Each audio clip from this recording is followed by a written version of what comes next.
other members of the working group. Well, I'd like to say, first of all, that I think it's very important to have this paper on the table. I think that it is very difficult to proceed and have an outcome from this working group if we don't have this non-paper on the table, which I think it has been written with a very good spirit and constructive approach. I myself see indicated in the paper lots of times when an idea is coming from CP24, CP26, CP17, CP37, CP29. All those are the recommendations from the citizens' panels. Sometimes these papers are called martyr papers, right? So even if we consider this a martyr paper, it's very useful, and for sure we need to keep working on it. I see that there is some frustration on behalf of members of the citizens' panels, but on the face of it, I can also see that there is a need to be more specific. I mean, there have been many comments about this paper not reflecting fully the recommendations.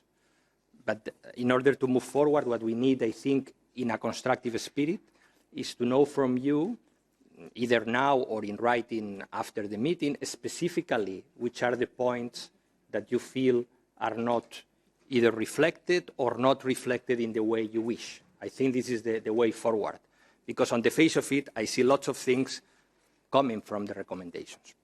Now, on the second point, this has been also addressed by some members of our esteemed panel, that there are other ideas apart from the ones that come from the citizens' panels. And I think this is also logical, and we have to support the approach, because, yeah, you mentioned that, because otherwise this exercise will have finished with the issuing of the conclusions from the panels. If the other members of the working groups cannot complement, cannot enrich. Also because some of the ideas that we have put forward are also connected to your proposals. For instance, if you are proposing a constitution for Europe and some members of this working group are proposing a convention, the convention is the method to approve a constitution. So I think there is a very good dynamic and synergy that we can build on between your recommendations and what we are putting forward. With this, I think I addressed your two main points, and thank you again, Chair, for your hard work. Thank you. To your point of view, but I represent the group from civil society, and I don't really understand what my role is here. Are there two categories of members in the working group? I'd like to thank the President for this non-paper and the methodology we've been using here. I recognize organizations which have been representing European democracy for many years. In nearly every member state, we've held debates, we've written reports, and presented that on the digital platform. And I think that means we should take all of this into account. Secondly, if we're in a working group here, and this was always the starting point, I believe, the starting point was always to make recommendations, and if we're sitting here to discuss them, then it's clear that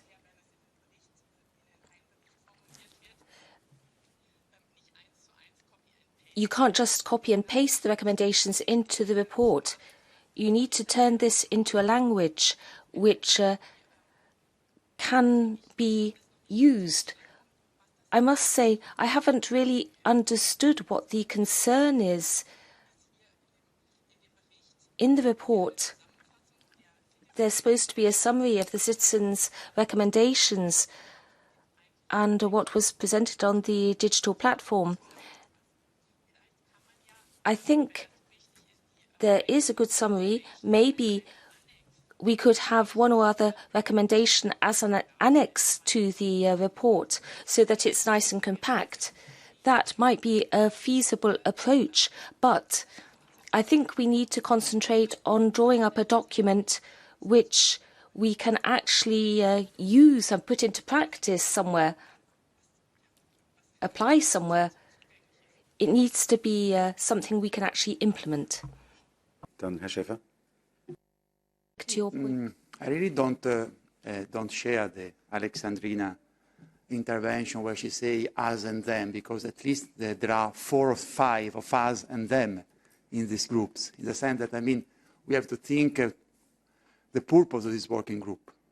And the request that I had listened from also the citizens of the civil society representation in the last plenary, in the first plenary discussion on democracy was, but you must tell us how to turn into operational proposal or recommendations.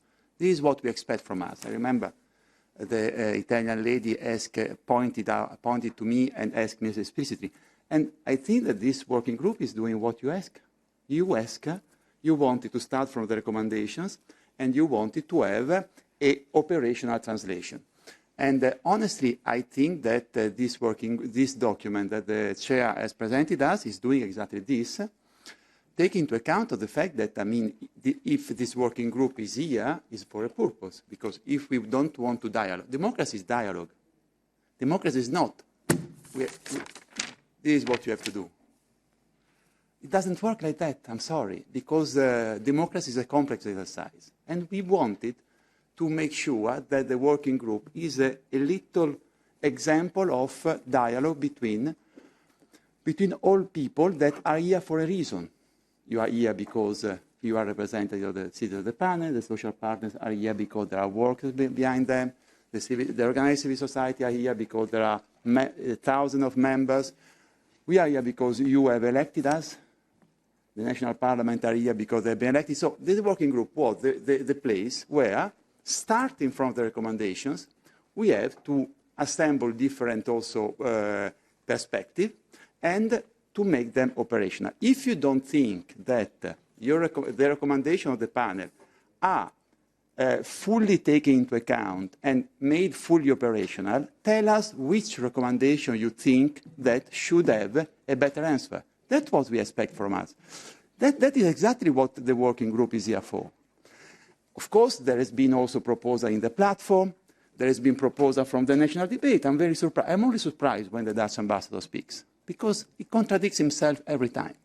Last time he told us that we had to also to take into account the Dutch national debates. The platform today tells us, no, we have only to state the recommendation. Decide what your government does, because it's not clear at all. But I close the bracket here. So I think that to be constructive, you have to start from your recommendation, telling us which recommendation do you see as reflected and as an operational answer, which recommendation you do not see reflected, and how you would like to see reflected. Because the other working group paper they give much less answers. The effort of the chair here is to give you answers. So if you don't think that there are enough answers, tell us on which we have to focus more. I think that this would be a good way of proceeding. Thank you, Chair. Thank you.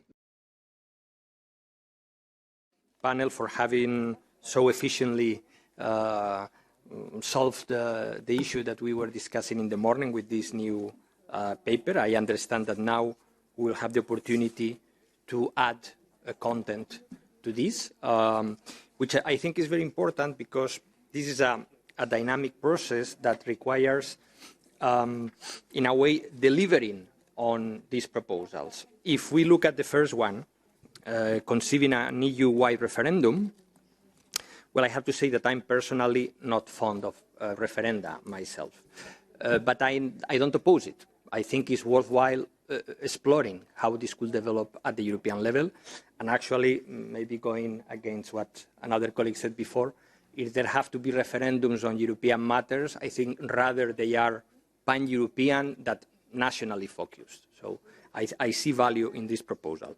But this entails a number of things that maybe are not spelled out in the original recommendations, and that's where this phase is important.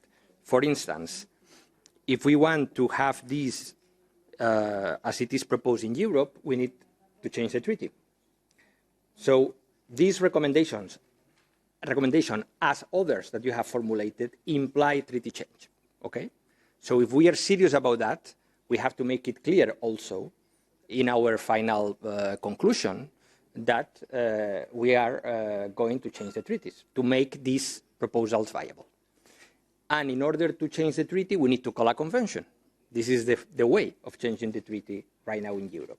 So this is something that should also be made explicit, that we will call the convention, and so on and so forth. This is just one example. We can find others. But on what it is right now spelled out in Objective 1, I'm okay with it. I could also think of going back to some of our original proposals in order also to make stronger and operational the proposal number 2, the one of holding citizens' assemblies. We proposed in the previous paper that this is connected with the State of the Union process at the European level, which I think gives it even more strength and visibility. Thank you again, Manfred, for the work and the engagement, and to the citizens' panels. Thank you. Who are addressing the citizens' representatives. I don't want to stir things here and create a big debate. I represent civil society, and it's not every day that I have the opportunity to come here and express my opinions. I feel that I am a member, a second-class member, if I am not allowed to make contributions. Let us respect each other. We work through what has been processed in the citizens' panels, and we're working towards a common goal. Thank you. Okay. Das war noch die alte.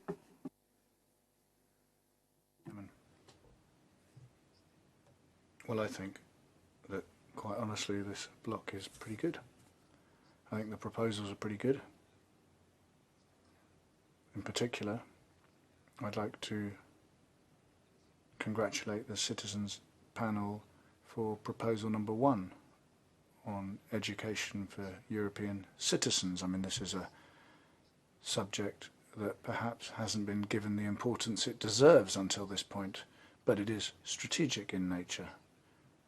In Europe, we often hear about the democratic deficit, and there are often no proposals to boost European democracy. But before the democratic deficit, we should be talking about the deficit of knowledge. And so I think this proposal is actually a very important one. Another thing that I think is important to say is that this is in line with the position of the European Parliament on this subject, which has adopted one report in plenary and another one in the Committee on Education and Culture, which talks about developing a joint curriculum on European citizenship, which would obviously be voluntary in nature for member states if they were to adopt that idea. But I also think that the proposal on creating an app is a very good one. An app that could then provide information on the European Union. And then you've also got the proposal that the European Parliament has called for before, which is to create a network of houses of European history. I mean, there's one in Brussels. And I think the idea, and the proposals in line with that, is for there not just to be one House of European History in Brussels, but to have one in, or some in other member states as well. Thank you. Angel? I think we can all agree and support. Maybe this is the most minimalistic part so far, no? Compared to the other ones, maybe because not everything, we were in time of reflecting it, I guess. But maybe one comment on the question of the European elections and the European Parliament. We have tried to expand a bit on this idea that I think was recommendation 16 of the citizens panels on voting transnational political parties with candidates from multiple member states. And also because we are already working on this at the level of the Committee of Constitutional Affairs of the European Parliament. Actually, we are to vote on our proposal on Monday and Tuesday, so we wanted to add our elements also to know your reaction. No? So what we are proposing specifically and what we consider is, again, an attempt to operationalize this recommendation 16 is to add a number of seats to the current composition of the European Parliament. The Parliament right now has 705 members. We have some extra seats available that we are not using because of Brexit, the seats that were vacated by the British. So we propose to add 28 additional seats. And these 28 candidates are to be presented in the European list by the European political parties with the logo of the respective European political party and their name. And of course, these 28 should come from different member states, also ensuring a balance between large, medium, and small member states. So not all the candidates must come from the larger member states at the top of the list. And of course, it is understood, and this is our suggestion, that the number one candidate in each of these lists should be considered the candidate for the President of the Commission. By doing that, we consider that we give or we further empower the European citizen, because the European citizen will move from the current state of voting national list to, in addition, having a second ballot to indicate support for a particular European political party, for a particular European political party program, and for a particular candidate of one of these European political parties to President of the Commission. And we expect also the European Council to respect this process and to propose one of these candidates on the basis of the outcome of the elections for President of the Commission. So I'll be very, very interested in knowing, feedback on that. Now, second point, we have also, of course, from, I'm not the only one, here there are many colleagues that in previous meetings have talked about this, Sandro, Paulo, and others, Pascal for sure, that we want to further empower the European Parliament as an institution. And we understand that this is also, that can also be further understood and supported by the European Citizens Panel, because you are the ones that are directly elected in this institution. So I think it's also to the advantage of the citizens, not out of corporativism, that the European Parliament can have the right of legislative initiative that it does not have at this moment, a stronger right of inquiry that it does not have at this moment, and also, I will say, full capability to decide with the Council on matters of debt and taxation. Thank you very much. So thank you. And just am I right? Or you have still 3 minutes, and I invited everyone that we have also the other points linked to this, because it's obviously a joint debate. Okay, because I see not yet discussed. So I will focus on the 3 points which are to be discussed. My first consideration is that we should look at the conference of the future of Europe. It's not the conference of the past of Europe. So what we have decided in the past, it doesn't count. So it's not because in the past we have said yes or no to something that we shouldn't discuss it today, because we want to prepare. Sorry, colleagues. I have listened to you. It's disturbing. So and it is also for you, by the way. So it is we have to talk about the future. And for the future, the citizens, in their recommendation, for example, talking about rule of law, want a European Union which is more effective on rule of law. Now, this is a working group on democracy and functioning of the institutions. So, and there is another working group on rule of law. I think that what is not working in rule of law today, in our experience, the fact that one country can say no, and we are blocked in advancing, protecting, and sanctioning for rule of law in other countries. So it is a question of veto. In this group, we should clearly say that we want to get rid of the veto on rule of law, because this is what the citizens are asking. And this is something that we should say clearly, because that's the problem. Huh? That's the problem that you're asking. So I would put it clearly that. The second point is on transnational lists. There again, let's look at the future. It is, first of all, the formulation of the citizens was much wider than what is written here.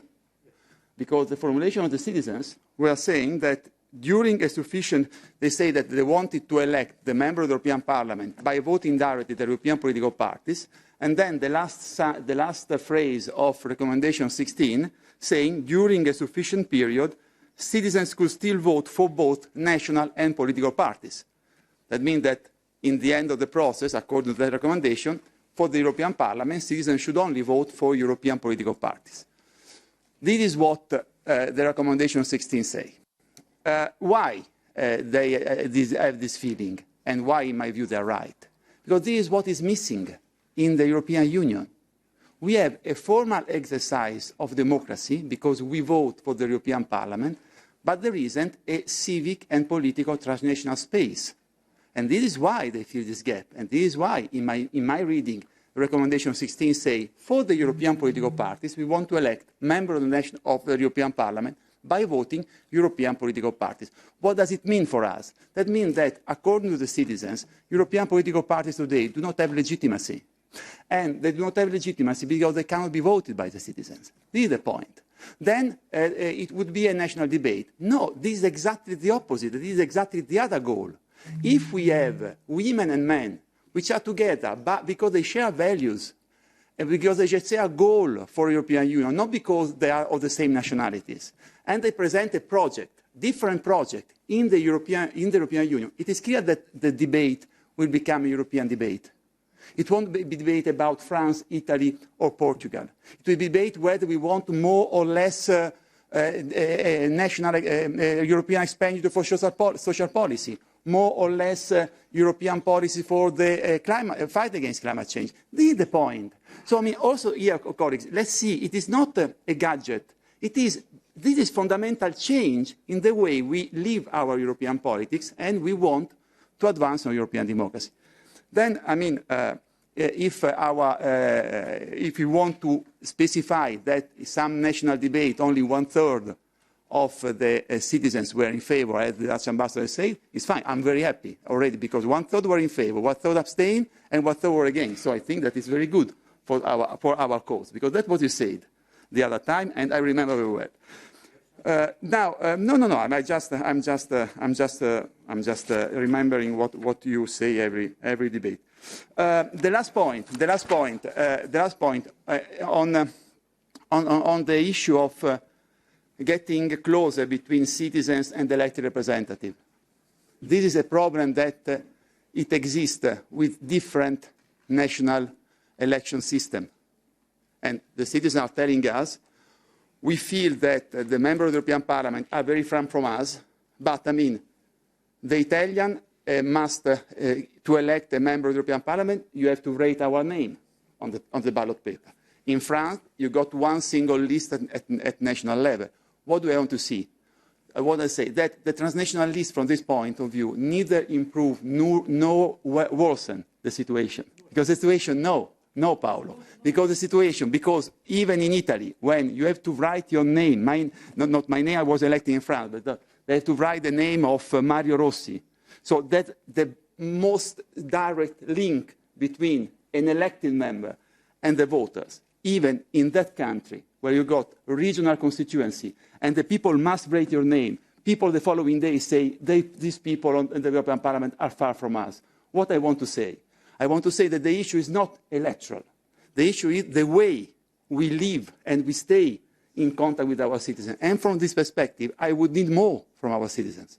Because to say that they would like to get closer, it is a real need, but if we could have really fresh ideas on how we could exercise this accountability between one election and the other, that we could make a difference also this recommendation. To say that we feel too far, it is true, but it is not with the electoral system that you change this. It is the way we organize accountability, the way we organize. So from this perspective, I think we should further work to make a difference. Thank you, Chair.